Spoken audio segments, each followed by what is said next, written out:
And I'm back. Let's see, so let's get rid of this BRP screen here.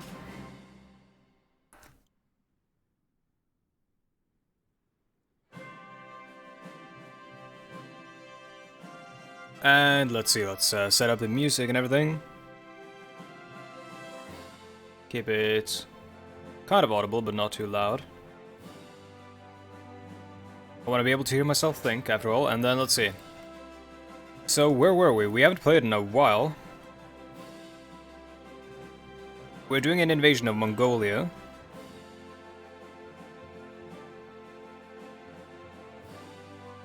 Finish it today. I will not finish this entire campaign today, I don't think that. That's gonna be possible, but...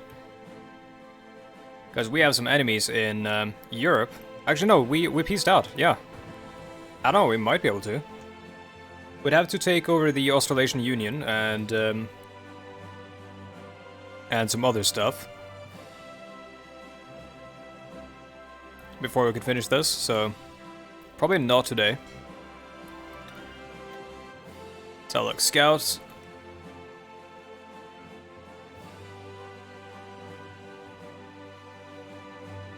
Don't need to be exercising anymore.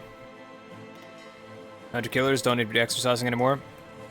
The music is actually quite loud. I need to balance the sound effects a little bit.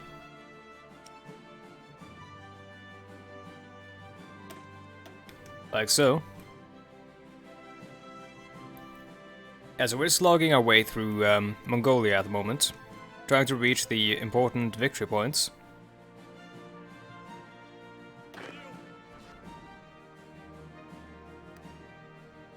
And we are ready for a war with the Buryatia commune.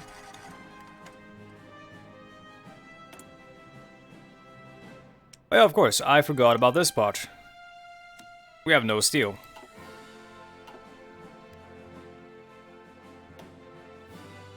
We desperately need a war with Russia as well, for that steel. A war with the Australasian Union would be basically like only to dislodge a syndicalist nation from this part of the world.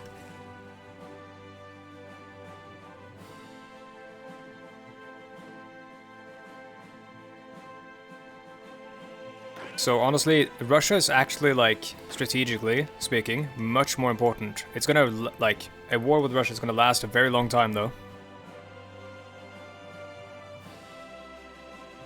That's a problem.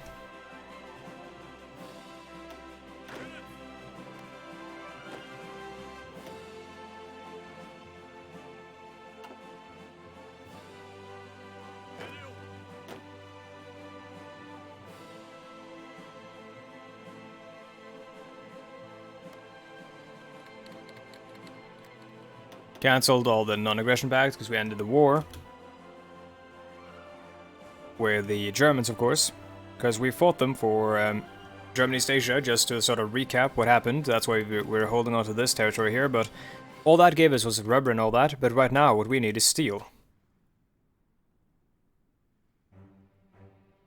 Last time I looked, when Russia fought Japan, it went pretty well for the Japanese. You're not wrong, but real life has mechanics for you know, peace treaties that aren't unconditional, while this game doesn't really have a lot of those. So if we declare war on the Russian Republic at the moment, we're going to end up having to fight for basically all their territory, or we're going to have to basically capitulate them, and that's going to be quite challenging.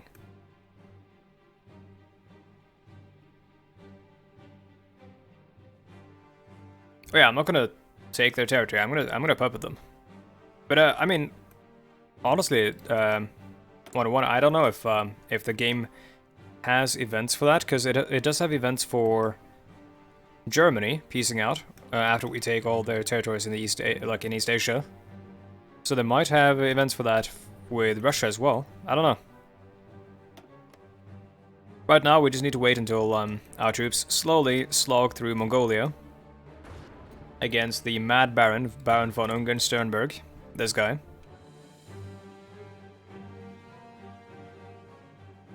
Kind of an absolute crackpot who declares the Great Khanate and declares himself Genghis Khan II. in certain timelines of this this mod. Well, most timelines.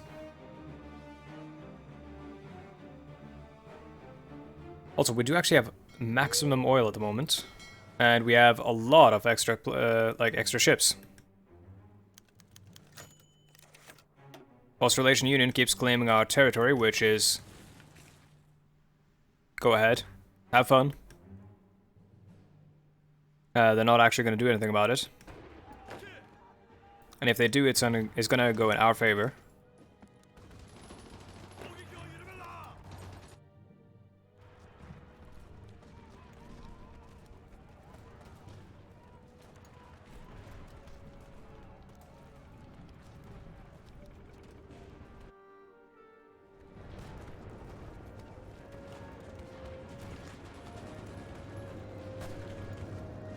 You see that, how the troops are like floating over the ground?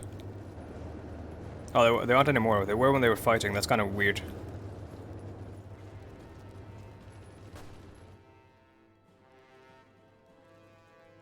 Yeah, so this stuff, like, it's gonna be hard. It's gonna be, like a long fought fight. A hard fought fight. There's not too much we can do about that. Mongolia, wait, hold on, what? The armed forces of the Japanese Empire forced Mongolia to cease its futile resistance and sign an unconditional surrender before representatives of our nation. The fate of Mongolia is now in our hands. What the fuck? Never mind, I take back everything I said. Everything I said about that being a hard-fought fight? Nope. I take it all back. Well, to celebrate, I'm going to, crack open one of those. Yeah, that was a hard-fought fight. Apparently we only had to take a couple of their important cities, and they would just immediately surrender.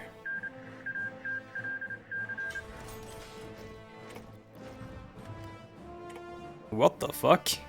Alright, well, I guess we need to send our army here. They still, yeah, but Tibet is, yeah, Tibet is fine. That's not our, like, we're not actually, worried about them. Let's set up a front line against the Russians up here, because we're going to be fighting for their resources, essentially.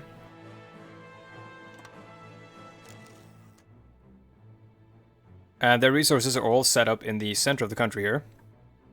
You can see all the chromium here, the steel and whatnot. And you got steel and aluminium here, and chromium as well. Generally want the steel the most.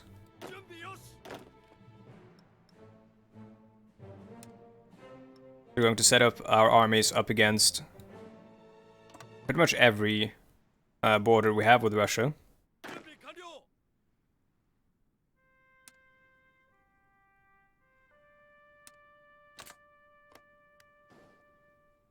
We got the Continental Army there, First Army, set up in Transamur, which is the Russian sort of military dictatorship over there.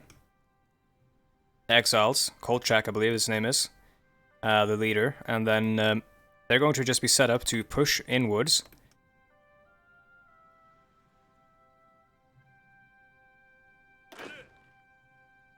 Expeditionary army here, they're going to be set up over here, yep, but somehow that front line got all kinds of messed up.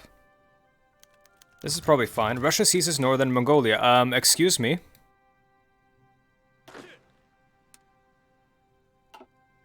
With newly conquered Mongolia in chaos, the Russians used this opportunity to seize control of a disputed territory around the Trans-Siberian Railway. Currently, there is very little that we can do to stop the Russian state at this point.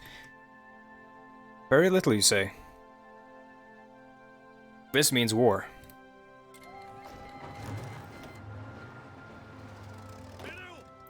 Activate every war plan. All of their troops right now are... I'm not gonna hand Russia anything. Or, you mean hand Russia to Transamur? I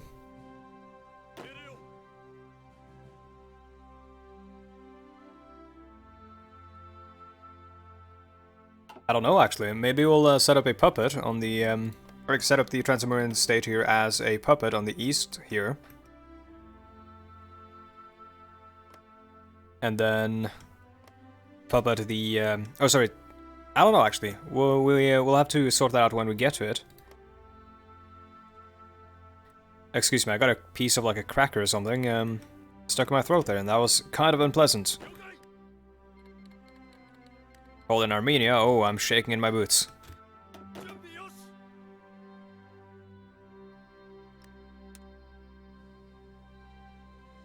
Loyal Russian puppet in Transamur.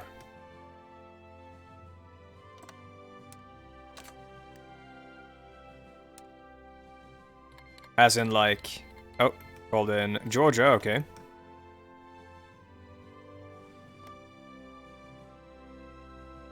Alright, we might actually want to... No, we're not going to send in the tanks. That is a silly idea. Sending tanks to Siberia is a recipe for how you get a shitty supply situation. Hopefully with the amount of swearing I've done in this this stream, YouTube will not manually review this VOD. So we started doing rocket artillery, right? Yeah, we did.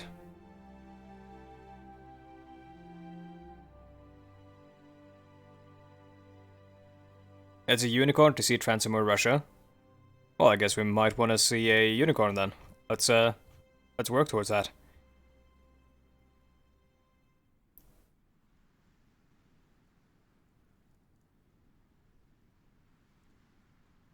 Do we even need any of this? I haven't played the save in so long that I forget which ones or what kind of stuff we need at the moment. Honestly, probably just guns. That's the chief concern.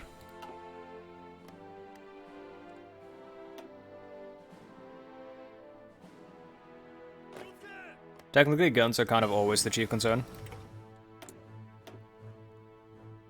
Okay, we got one more doctrine research thing to do. We finished all of our focus stuff. I believe we have. Yeah, we can't do any more because then... Oh, we can annex Hawaii. What?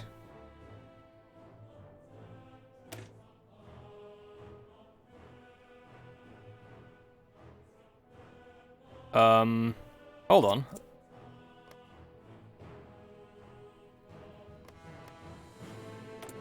I thought... Yeah, they're in the Entente, though. Okay, Fengshan requests jurisdiction over Mongolia. Oh. Citing unwritten agreements, Fengshan has asked for jurisdiction over the territory seized in the recent conquest of Mongolia, declaring its intent to set up a puppet government in Outer Mongolia, while reintegrating the provinces of Chahar and Suiyan. Fengshan government considers both provinces indivisible parts of China and will react in an extremely hostile manner if we refuse to return them. They're probably going to act in a hostile manner anyways because we took all these parts of China.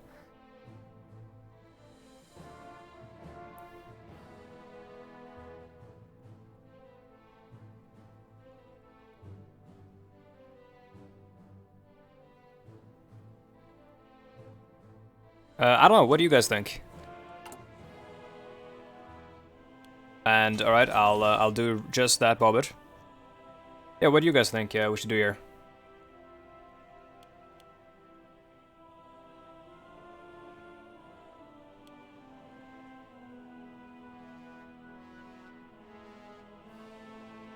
I'm actually gonna have to like re-add some military factories on the normal artillery line there because we got involved in the war with Russia, which I did not expect. Puppet Mongolia. Alright, Mongolia will serve us.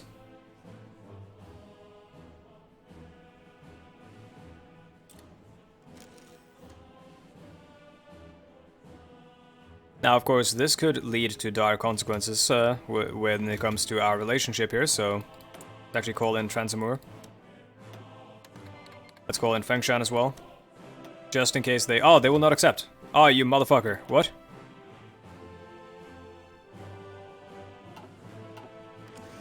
Well, that's a problem. That means that they can actually declare war on us because they're not actually in a war. They're not in a war on our side, which usually prevents them from declaring war on us.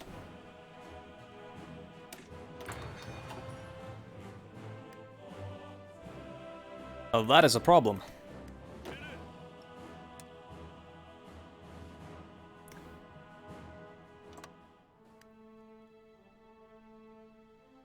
Oh yeah, the border gore is outrageously terrible.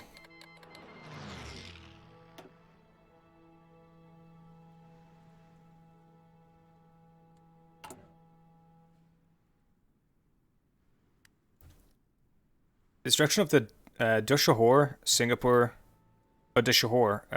Causeway, being the only land route between the mainland and Singapore. While destroying this can give us the precious time we need to fortify the island, doing so will have negative consequences on our war effort, as this may mean that we've decided to abandon the mainland to the enemy hands. So you can actually... Oh, so you can destroy the connection between Singapore and the mainland there. Cool. I did not know that. Pretty sure worrying about dire consequences went out the window a long time ago. You're not wrong. We have exile divisions where? Oh, in Tibet. Alright, let me just pour this beer while our troops get into position. Which also, we should also, like, set up our fleets to actually raid the Russian coastlines and whatnot.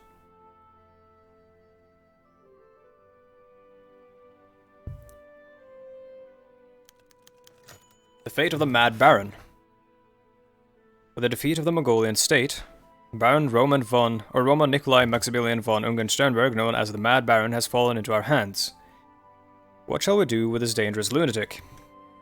We don't fear him, let him be. The Russians won't like us. He's too dangerous, imprison him. Or hang him high.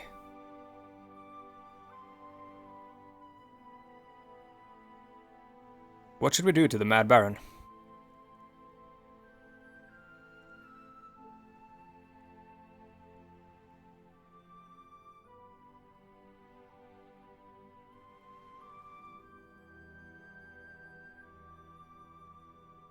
Oh yeah, I'm not gonna make Fengshan any stronger at the moment.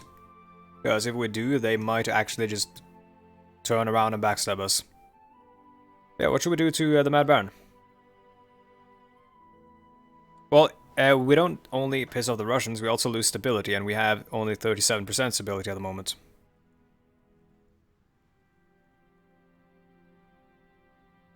I think imprisoning him is probably the best choice, because that gives us stability. Yeah, but he's a good field marshal for the Mongolians, and we're not the Mongolians. In fact, they should have, like, barely any troops at the moment. Imprison. Alright, let's imprison the Mad Baron. Brad, by the way, if you're not aware, that's not him, but the Mad Baron, he is a historical person who went kind of nuts, committed a bunch of atrocities and took his cavalry corps away from Russia into Mongolia or around these places after the Russian Civil War. And in this mod, he can become basically Genghis Khan II. Let's see, let's grab our submarine squadrons. Annex of Y is done. Set them to convoy right over here. Or not. What's happening with the orders? Get rid of that order and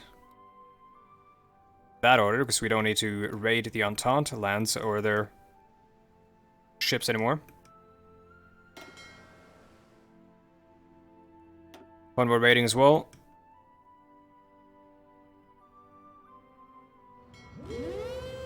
That should pretty much block off... Oh, actually, there as well. Let's not raid the Bering Sea, because I don't think they're going to be shipping much over there, but I'll stop raiding the North Emperor chain, so we'll raid those two sea zones.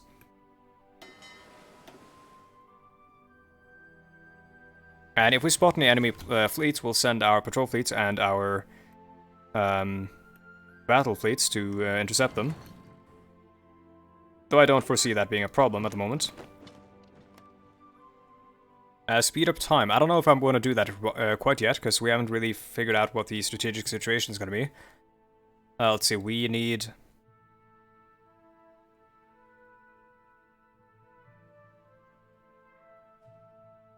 naval production, why not?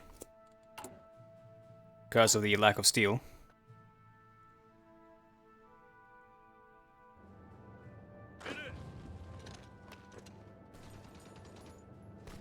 We've got these encircled Russian divisions here, so I want to sort of squash them before we do anything else.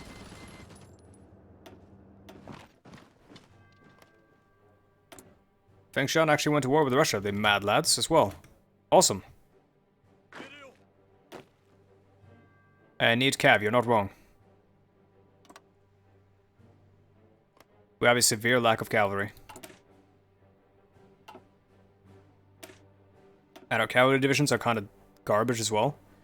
Let's set up support rocket artillery. Actually, no, let's not do support rocket artillery. Let's do no artillery. Engineer and recon.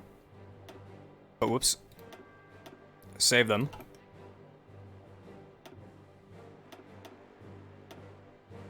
Let's train like 2 batches.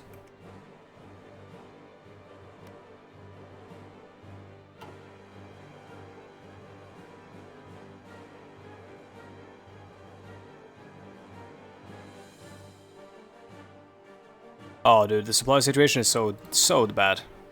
It's outright terrible. We should probably expand their infrastructure here.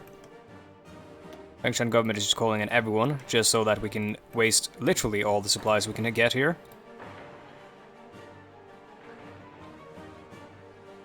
Why not support artillery, or rocket artillery? Because I don't have enough of it, so I don't want to assign any of that to our cavalry when I can put that on the infantry instead.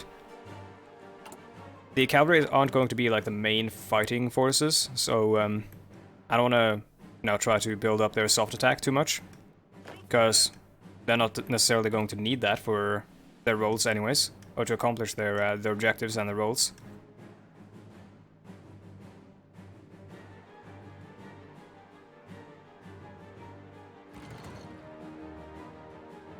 Just a complete standstill over here.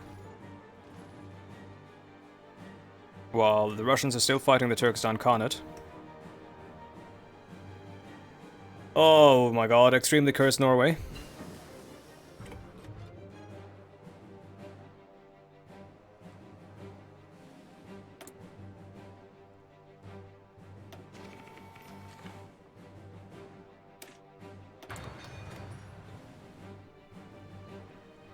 Yeah, we're gonna send volunteers to the Pacific States of America, but we can't do that right now because we're at war with the Russians.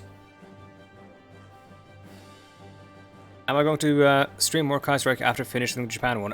That's so far off in the future that I can't really comment on it yet. Oh my god, the Russians have a big fleet here. That's 6 dreadnoughts, that's 2 fast battleships, or battlecruisers. Well, we should probably get some of our heavy fighters in the air and some of our naval bombers.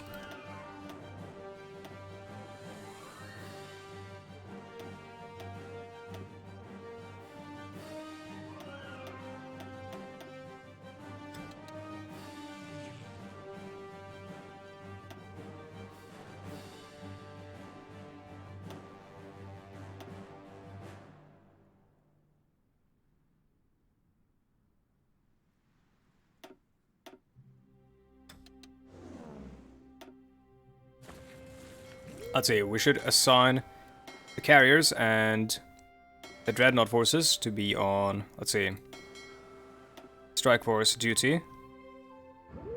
There and there.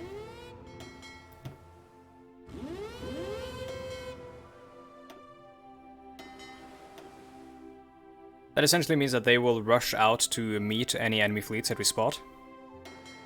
Like these submarines right now, they've spotted something, but they might have spotted... Oh yeah, that's the enemy... That's enemy submarines, actually, huh. In which case, we'll send up the hunter killers as well. Convoy escort over there. And we'll send a patrol fleet as well. Remove all other assigned regions.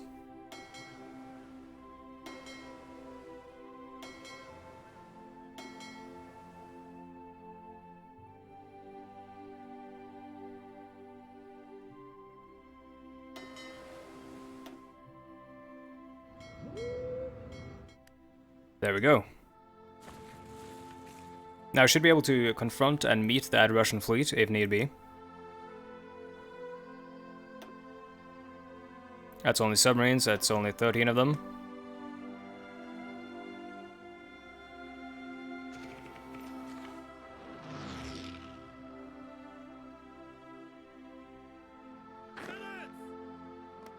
I appreciate that, Mohammed. I saw some people asking me to stream more Democratic Japan, so I was like, sure, yeah. I should probably start finishing that campaign, so here I am.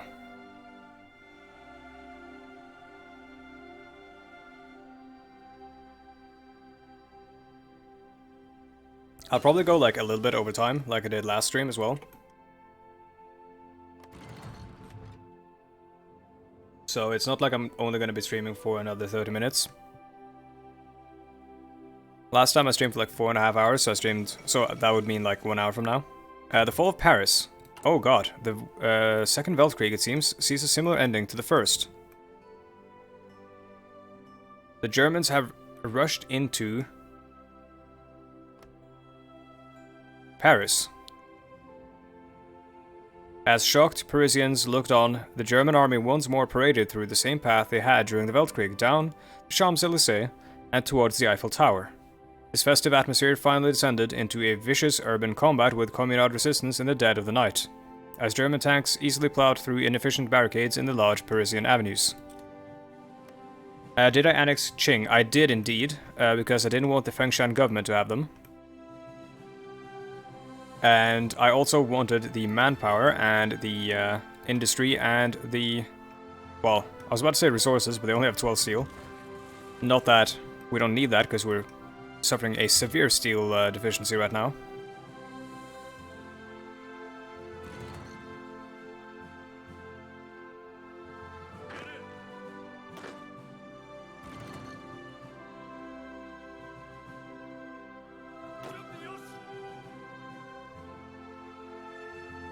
Set up the offensive line. We're gonna rush up north towards the border of no man's land with these guys. Try to separate the Russians from the east and the west, which will essentially encircle the guys out here. And then that can potentially let us focus our efforts on the west and the east in separate instances, which will do us good in terms of the supply situation. Have I ever exploited the exiled divisions mechanic? I have not. I try my best to avoid using any sort of exploit.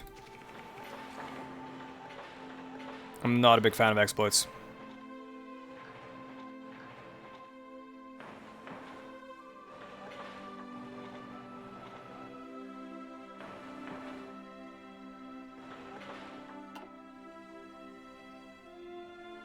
Can you invite the Republic of China to the co-prosperity sphere? So as far as I'm aware, you can't manually invite anyone to a faction in Kaiserreich. Yeah, not allowed to join factions. So you can't have Chen Zhongming, Blessed Chen, in our faction, sadly. Chen Zhongming, by the way, interesting figure. Historically, part of the the actual Republic of China, the Revolutionary Republic of China. Don't remember the exact details of it, if whether or not it's like it was in the Kuomintang or how that worked, but he was involved in that stuff. Yeah, I think he was in the KMT, but I'm not quite sure. He was involved in that stuff and then got forced out at some point. And then essentially got, like, put into one of the two factions, not the communists, but in the faction opposed to, I think, Chiang Kai-shek. Because of some potentially slightly revolutionary ideas that... Or not revolutionary, but, like, radical and controversial ideas that Chiang Kai-shek was not fond of. Which you can actually see get manifested in the new...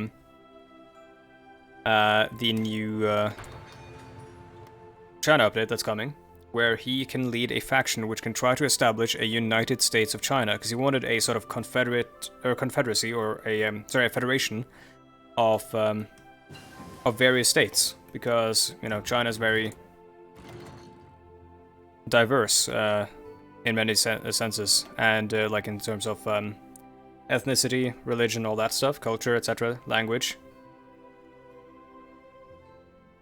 So he wished for a China that wasn't very centralized and more akin to the United States.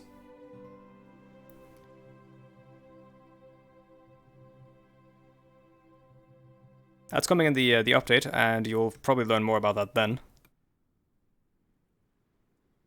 The stuff that I'm saying right now is like extremely surface level and extremely just like shit I remember, so it's probably very, very wrong in terms of important details, but the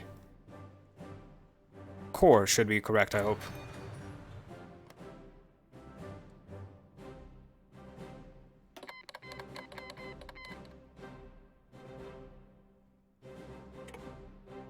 Did you know that Tibet made their own gun during the 20s thanks to, it was Nepal, and that was during the early 1900s.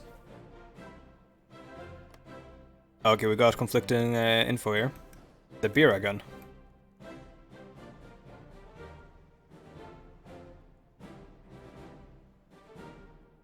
Oh, this fighting here isn't going well. I mean, it's not going well for the Russians either.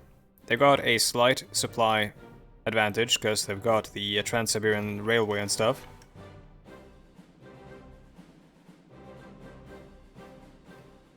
We, of course, do not have the same railway.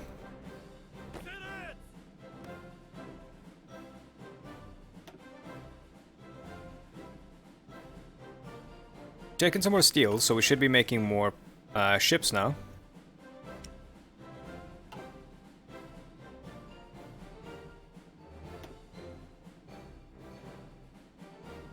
Let's just swap over to the Chianu.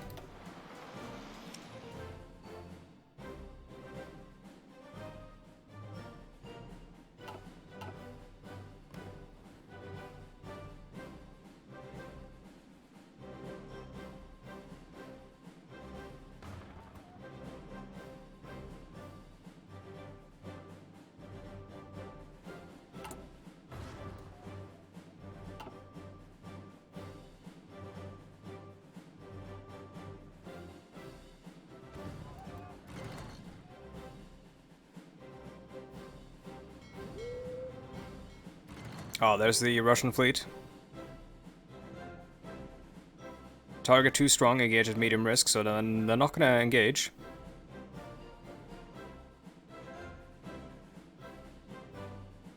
That's because we don't have enough ships engaged at once there. So hold on, and maybe send another... Actually, let's assign these guys to Strike Force. And have them rush out to try to meet the enemy here. With the rest. I mean, Tomas, there's not much speeding up time that we can do. Like, if you look at the clock right now, the difference is not major.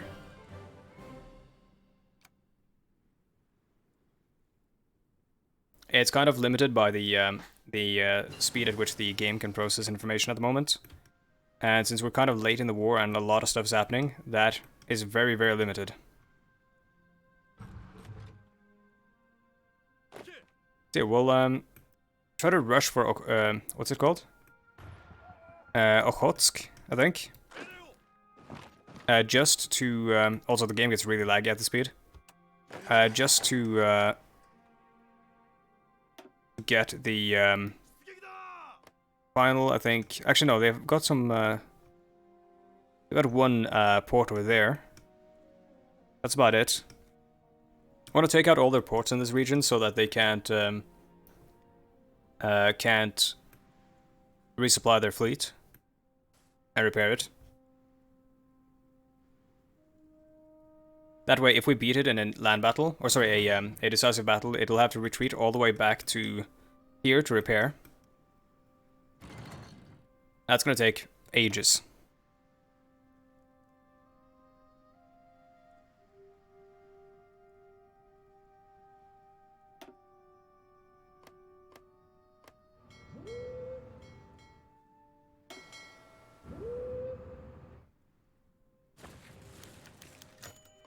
General Election of 1944.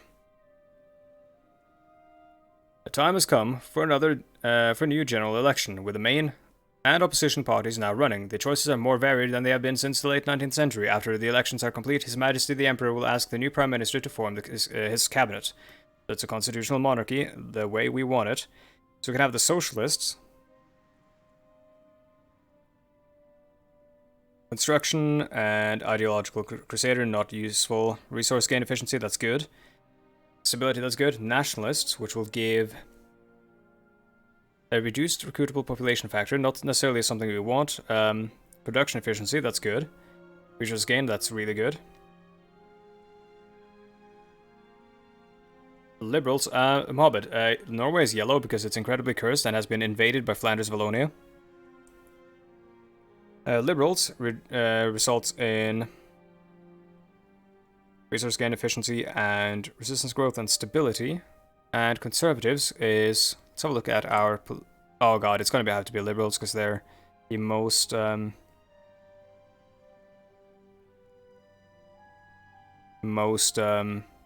popular one.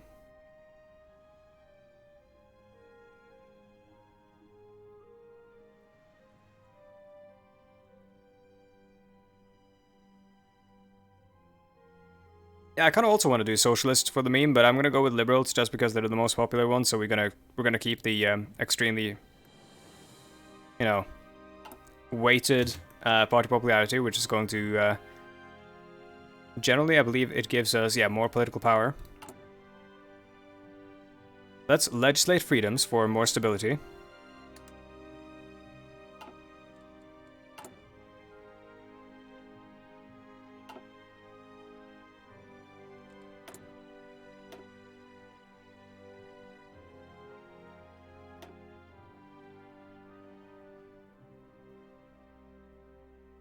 That is, okay, this plane, the KI-98, this is straight up a plane out of Crimson Skies. If any of you have played that game, it's very Crimson Skies-esque. I mean, we could do war propaganda. Usually I'm just used to having 100% war score, or sorry, war support, so I don't usually do it.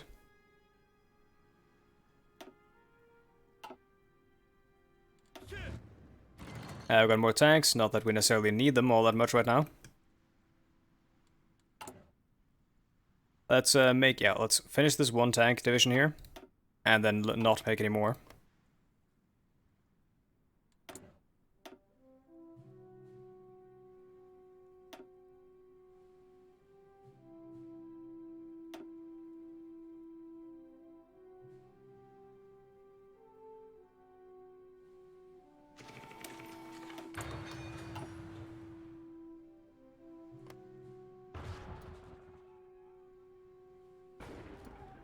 Hello, Enver. The world situation is thusly: we are fighting the Russian Republic. The Germans are winning with the help of the Spanish Republic against the Commune of France.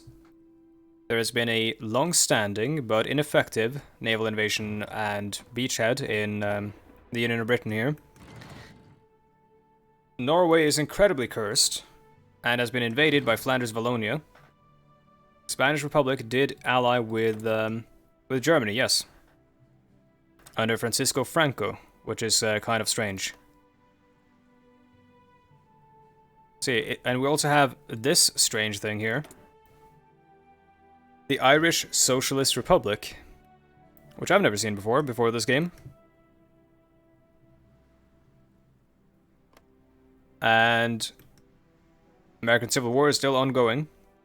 Got a very, very square border here with Utah. What mods are you running? Well, I'm running the Kaiserreich mod, as well as the so Kaiserreich, the massive massive overhaul. Yeah, Thomas, that's because of a glitch with the hotfix, which just for some reason expands Portugal's territory and also gives the West Indies Federation some territory up here in fucking the mountains for some reason in the Himalayas.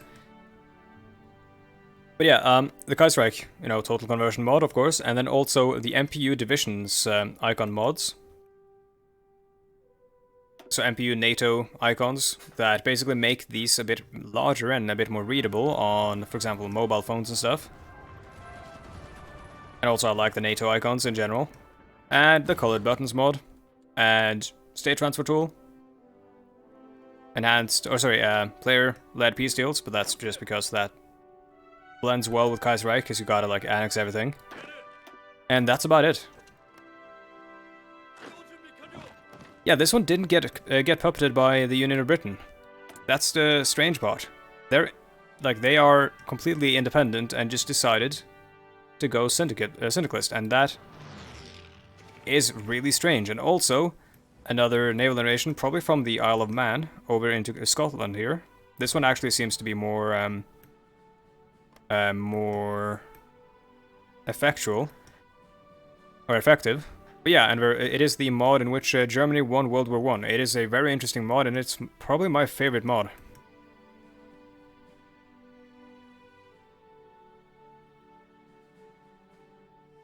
What is your strategic plan? So at the moment, we have an incredibly tough battle ahead of us, with fighting through very, treacherous and logistically horrendous terrain in Russia, where we have set up basically only 2 armies to do the invasion, because we have the Fengshan government, our puppet government here in Manchuria, as well as the Trans-Amur Republic, a puppet government as well, and Mongolia, another puppet government, fighting on our side. And we can't we can't really commit too many armies to this front, because if we do, then those armies plus our own will just guzzle up all the supplies. But basically the goal is a war with Russia in order to take their steel, because we need the steel to build a navy. Then I'm going to use that navy in order to strike down the syndicalist bloc, which is the socialist bloc, because part of the socialist bloc here is the Australasian Union, the Australians, who hold some land that I want. So generally the strategic plan is to knock out Russia, deal with the Australasian Union, and then after that, possibly deal with the Americans, depending on how this goes. I mean, it looks like it's going to go in the favor of the syndicalists, so those are our enemies in that case. But yeah, that's about it. We're trying to win a decisive battle against the Russians, because we're taking their nearby ports, so that they will retreat, or send their navy back to, somewhere, either the Black Sea or the Baltic Sea, so that they can't raid our shipping anymore. What is your favorite nation to play in Kaiserreich? That's a tough one. I think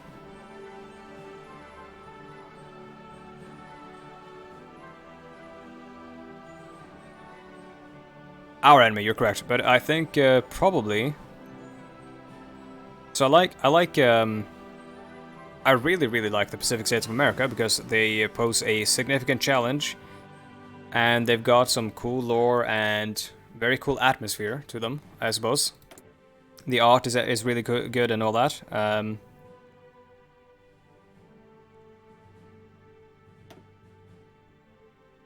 I also, of course, I suppose I like Germany, just because of how you can kind of play around in any part of the world you'd like to.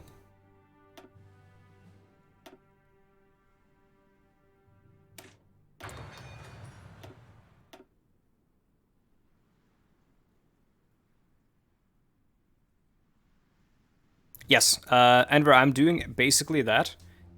Let's hold on, I'm gonna get maintenance companies for our armored divisions whenever we start using them. But yeah, I've essentially, so I massed my troops a bit more.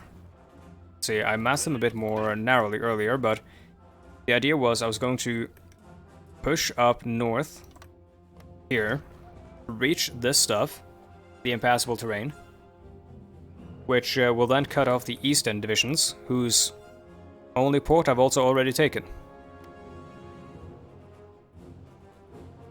So that was the plan, but because of how terrible the supply situation is here, it's going to take a while. In the meantime, I'm sort of improving the Mongolian infrastructure a little bit. I'm probably actually gonna stop building this refinery, because we don't need it all that much anymore. We've got plenty of oil. Yeah, I've basically focused the Schwerpunkt over here, and then sort of just pushing on this while I can, because they haven't, or they didn't send troops here until recently, to the east here. And also, you know, applying pressure so that they have to send troops there, so that whenever this stuff works out, eventually, they will get cut off there. Norway strong. Well, Norway is very much gone.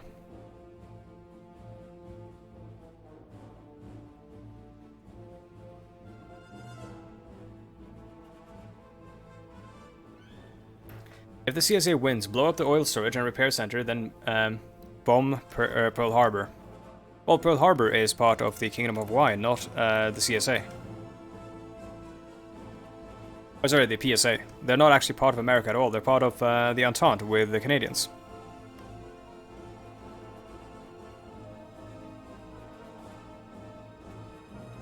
IRL, Norway strong because Fredda is from there. Thank you, I'm flattered. Can you declare war on any bordering countries south of Russia? So, I could declare war on Tibet, but there's a lot of impassable terrain anyways over here, so I don't think it would actually like benefit us at all. These supply areas, I think, yeah, if we look at this, 1 infrastructure, 2, 3 here, it wouldn't actually benefit us all that much. We'd have to fight through some really, really narrow front lines and some mountains and all that. Yeah, Hawaii should have become annexed, but it wasn't, so I'm guessing the event was bugged. That's fine, though. Oh god, this is, like, this... It looks like we've got the pox or something here. But yeah, I don't know if declaring war with Tibet is in any way, shape, or form beneficial to us.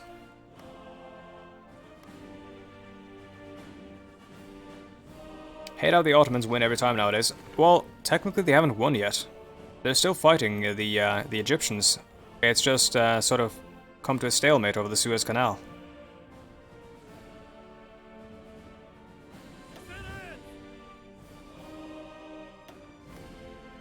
But yeah, usually they do win nowadays. It's a bit better, I guess, than when they could never win.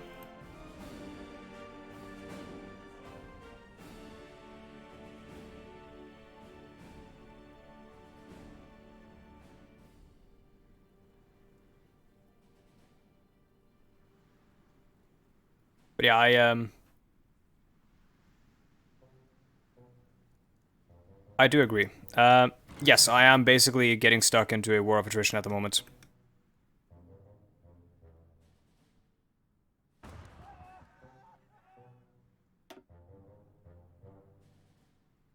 You're not wrong.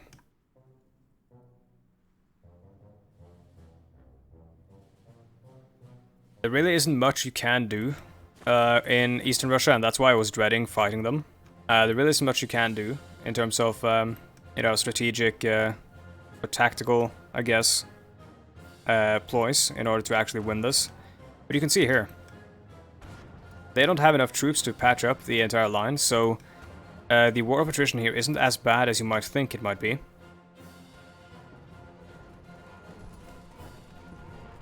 So we should be okay. The worst stuff is happening over here, I think, and over here. But then again, this stuff is going to get cut off at some point. Ideally, speaking, I guess. And we are, like, steadily capturing territory.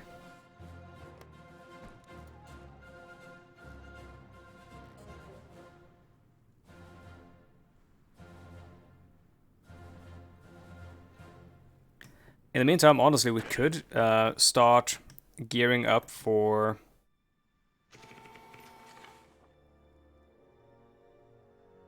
a war with the Australasian Union. If you freeze the front line in Siberia, you can start a new war with a country that borders Russia. Yeah, but which one? That's a problem, because, like, it's exclusively Tibet, which has terrible front lines, or the Dominion of India, which creates a, or terrible, like, areas to fight through. The Dominion of India, which, oh, no, in the Mediterranean? Oh, like here?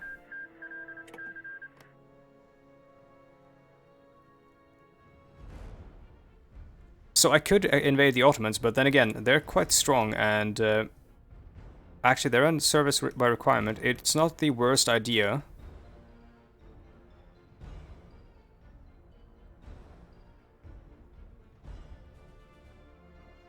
Yeah, it's not the worst idea, but then again, I will also be fighting through some pretty terrible terrain to get to them. I was thinking of yeah, those countries are also an option, but then again, then I also have to fight Germany again, which I don't want to do, because we just got out of that war. Technically, we could fight White Ruthenia, but I don't want to go, like, ham and go through Austria and then stuff like that. I don't know, it feels, like, very unrealistic for us to declare war on the Ottoman Empire just to get to Russia like that. Because in reality, that would be the far more, like, costly way of doing it.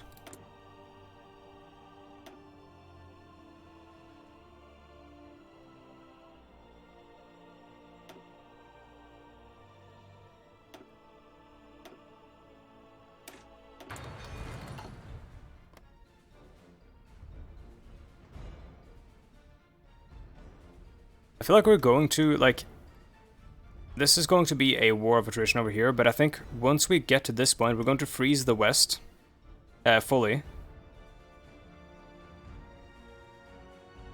Also, why are we actually suffering this many casualties, though? Or where, I mean. Because these battles, obviously, not all of them are good, and... Oh shit, they're on aggressive, of course, that's why. They're meant to be on, yeah, so that's my bad. I have not set these guys to balanced again, after we did an aggressive plan, I believe, in Mongolia. And that is exactly why we're suffering so many casualties. It's not necessarily that the plan itself is bad, it's that it is being executed in a very, very reckless manner. And that is my bad.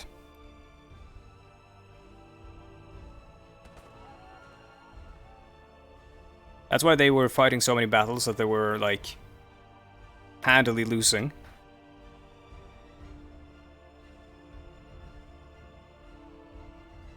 Bulgaria is allied with Germany. They might be. Yes, they are.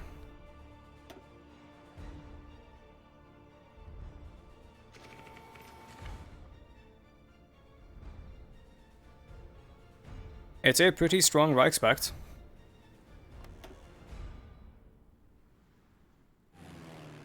Bombing the hell out of them is not that easy because we're lacking when it comes to airports.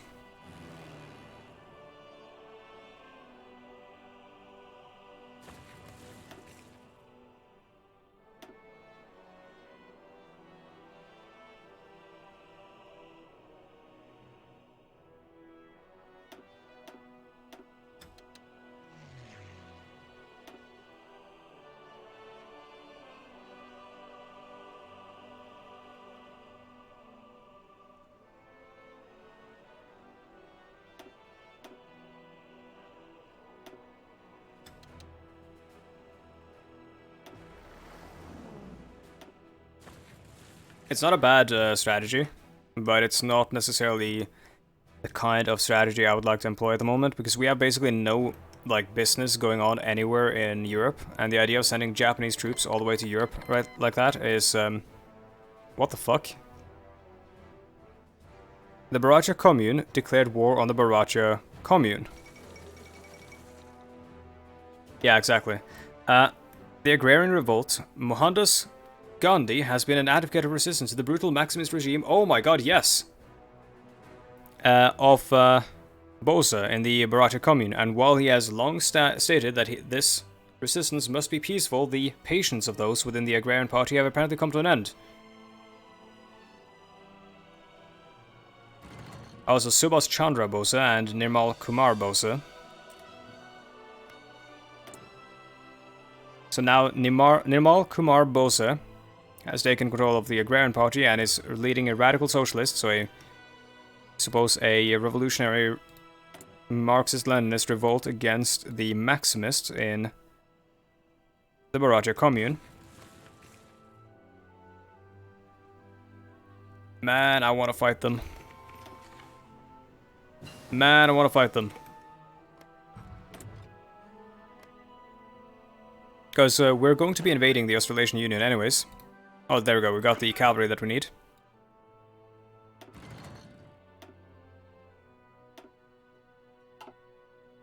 Let's assign them to... Let's see, let's assign them to... Oh, these guys are going to run out of supplies anyways.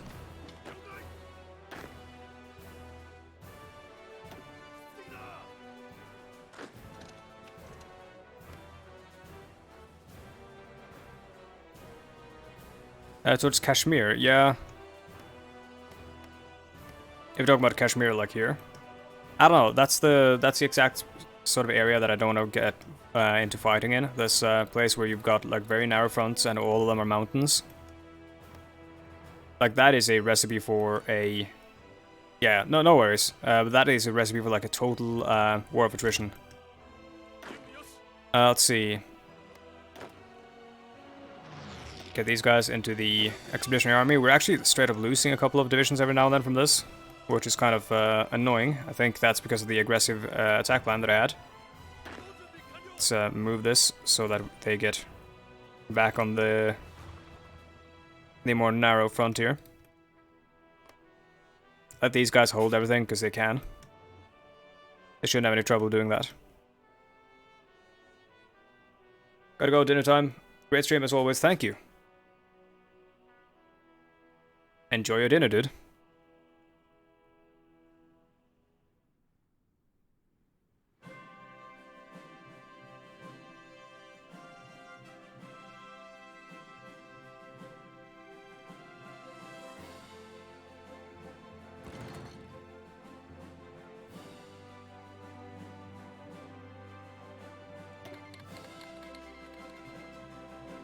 Sure, I'll take the support equipment by land ship apparently, because Mongolia is sending support convoys, but they are a landlocked nation.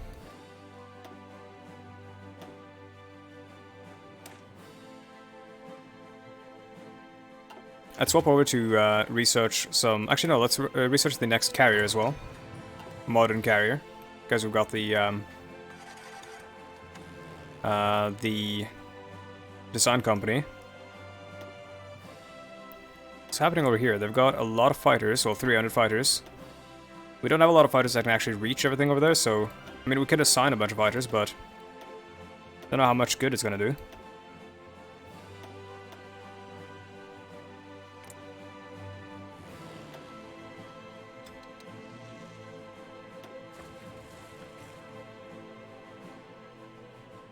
Oh, the moment I like declared war on Russia, I was like, this is going to be... Like, this war is going to be hell. Especially because of all these allies of ours that are trying to get up in our shit as well. Like, you do not get involved in a war, a land war, in East Asia like this, without realizing that it's not going to go well for you in terms of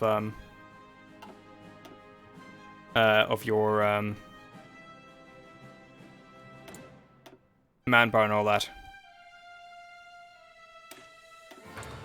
That being said, in terms of like the strategic goals for the entire campaign, we're not actually that far away, because the goal was basically establish control over, you know, the East Asia region, the Pacific and all that, and get the resources we need to sort of be self-sufficient. Me too, Fredda. Gonna go to sleep. Great stream. Thank you, Mohammed.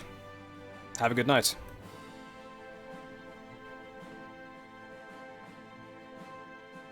Yeah, so like, if we can actually just even get a standstill, like a stalemate over here, at a point where we have all of the resources we need, that's probably fine in my book. Also, we're only on extensive conscription, and we have like 1.38 million. Yes, as we're all taught by the Princess Bride, getting into a land war in Asia is one of the classic blunders. You are absolutely correct. That is an excellent movie. When is the atomic bomb ready? That's quite a while off. Researching the nuclear reactor.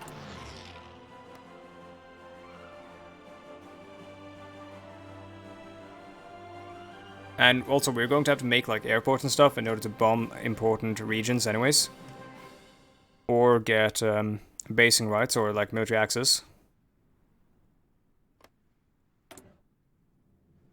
Far East direction, so they're doing their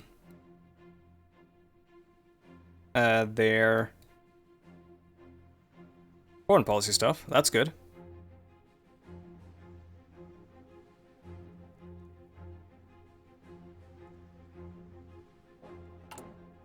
Yeah, it's not a bad idea. I think the problem is just I'll be fighting in like even more terrible terrain. I won't have to actually I won't have to like they're fighting Russia as well. Which means I can't oh yeah, I have a non-aggression pact with them. I'll break the non-aggression pact and wait a bit then. Let's see, where is that? Wait, hold on, can you not?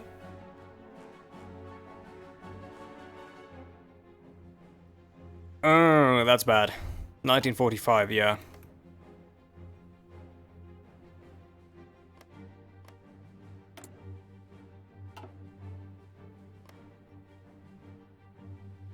Yeah, so we'll have to wait for that anyways. But they're fighting the Russians anyways, so like they've got the Russian troops distracted anyways.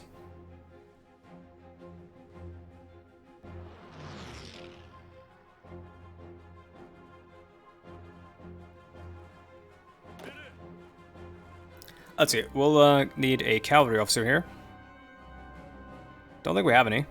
Just give them a samurai here. Samurai lineage guy. And place a... Yeah, let's place him over here, I suppose.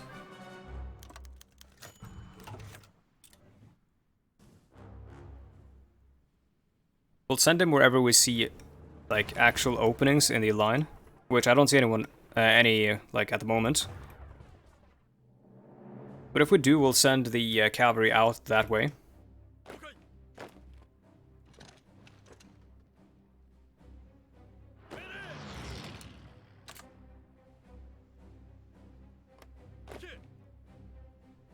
Ask them for military access. I mean, I could, but then I'll have to send troops that way, and I don't want to do that anyways.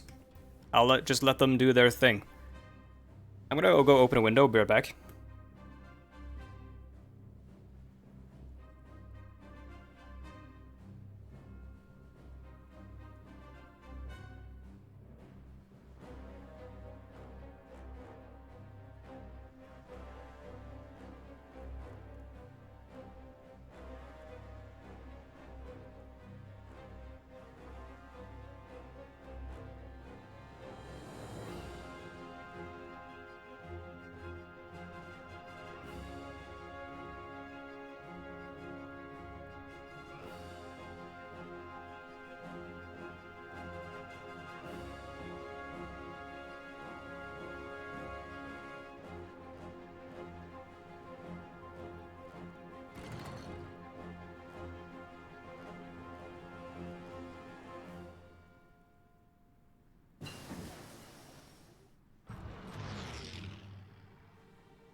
Hello, sorry, I had to check on my cat as well. Let's see, I think you're losing... Significant amounts of manpower and supplies and fruitless attacks in Siberia. You are correct. Let me double check though that none of these guys are aggressive. Yeah, they aren't. Let's set this guy to careful. Let's see if that doesn't slow down their advance. The idea was going to be to push and not relent necessarily so that the enemy wears down their manpower. Apparently they aren't going to though, because they're gaining manpower.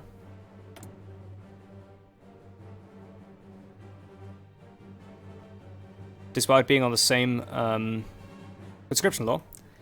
That being said, we are still not necessarily in trouble because we're only on extensive conscription and we have plenty more to go on. Yeah, the plan was going to be like to slowly fight and not relent, and then to build up the infrastructure behind us as we're doing so, but I missed the fact that we were on aggressive plans, and that was my bad. Or like aggressive execution of the war plan.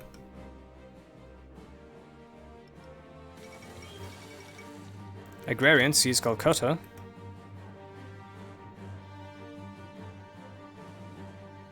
No, Thomas, that's not going to help because the problem right now is that we don't have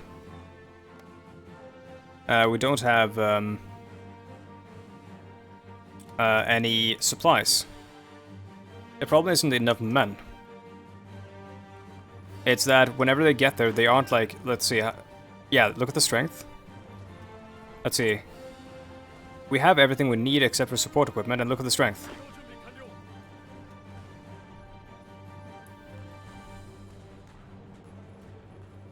So that's a problem right now. Paris, as in terms of parachute troops, or what?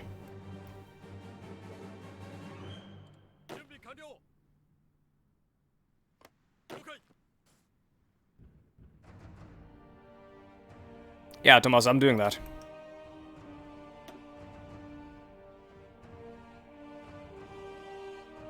Thing is, the connection point that we can build to is over here, which is kind of stupid. Yeah, we're working on it. Paratroopers, we could do. You need fighters in range as well, though.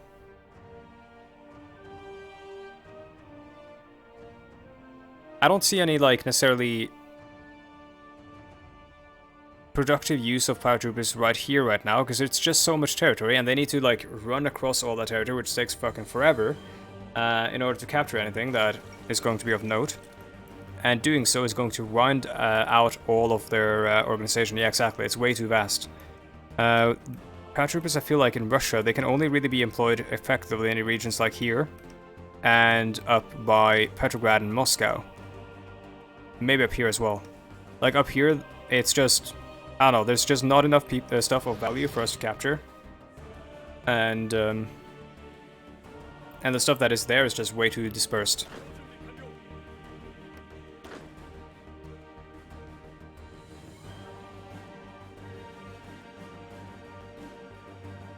Tomas, they could, but to what end?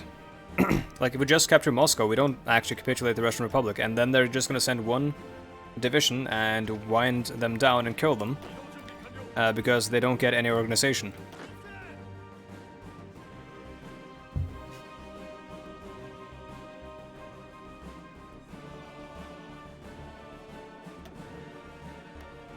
Let's slow down the training of troops here.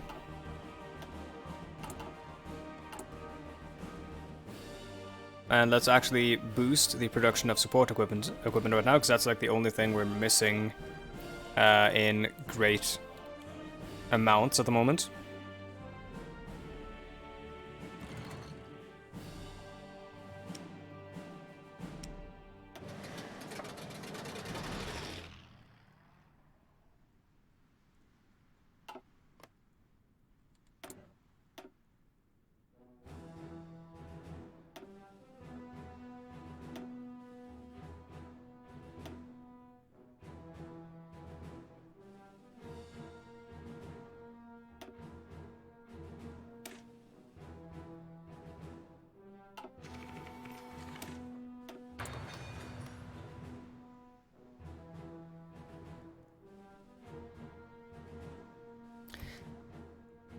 Yeah, but big encirclements generally aren't a good idea.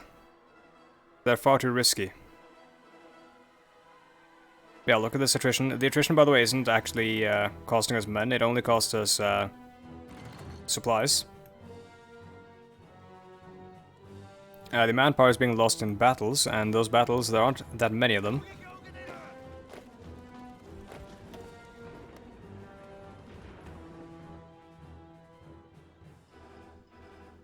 See how much we captured in terms of resources. Not enough.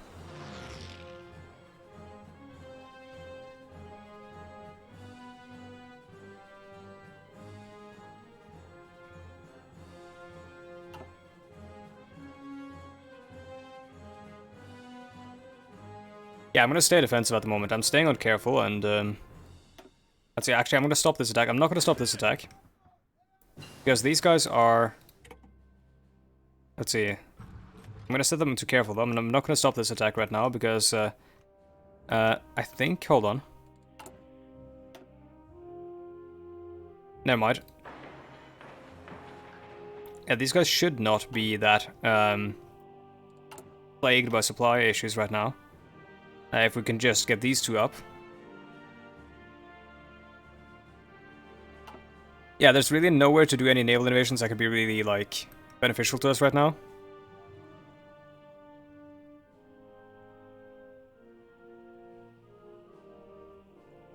It would be way too weird, and I don't know, like, exactly how that would work, but we'd have to, like, have naval superiority all the way around here, up towards Crimea and stuff, past the, you know, the Dardanelles and the Bosphorus Strait and all that, and up towards Kuban. Yeah, but you need to have naval superiority the entire way, Thomas.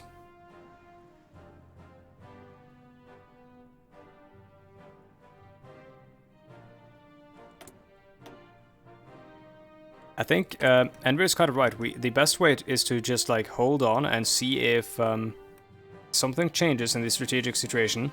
The goal was just to capture the supplies, which we should have, but we haven't.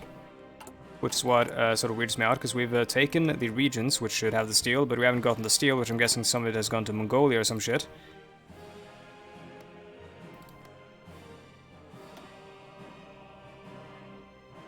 I did this one, I'm gonna... Actually, hold on. Transamur.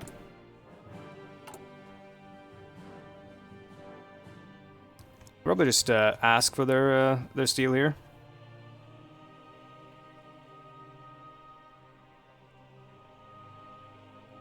Probably scroll past them. Where are they?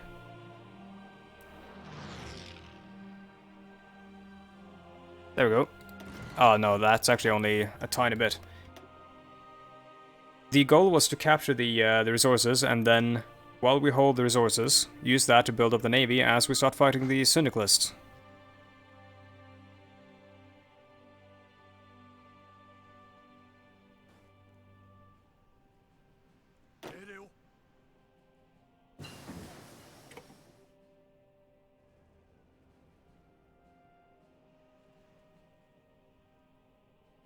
Do they? Yes, they do.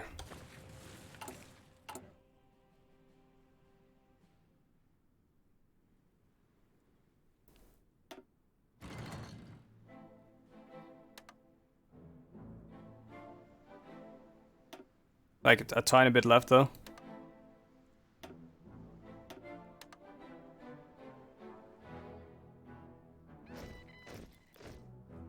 It's not necessarily worth it. Yeah, it's a puppet.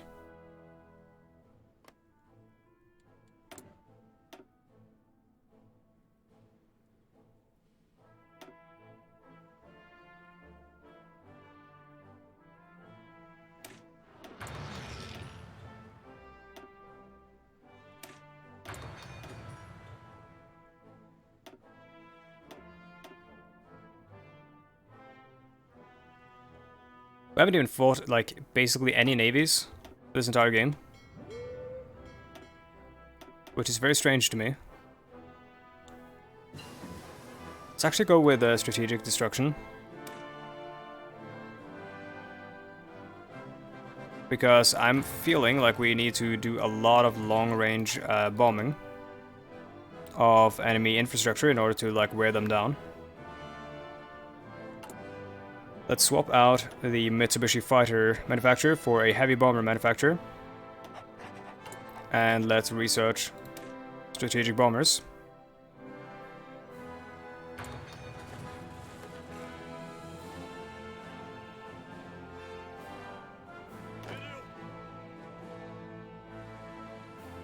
Oh yeah, no, I'm not going to strat bomb Siberia. The idea, Enver, is going to be strat bombing out here, where the enemy supplies are coming from.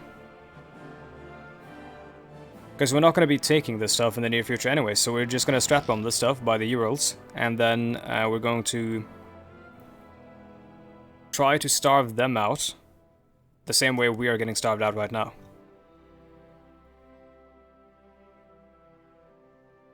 You can see they're not actually doing all that well for supplies either. The only places where they are is where they're not attacking at all or not like really fighting and are allowed to stand still.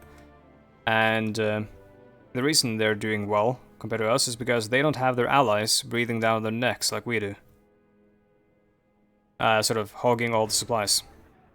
We're going to puppet West Russia, right? If we fight them that like all the way there, yeah, but chances are we might not. Anyways, we are at 4 hours and 22 minutes, so I think we're probably going to call the stream here. And continue this some other time.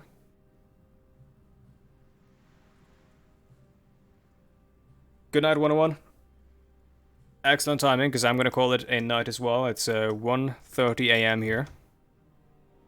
Thank you for hanging around, Denver.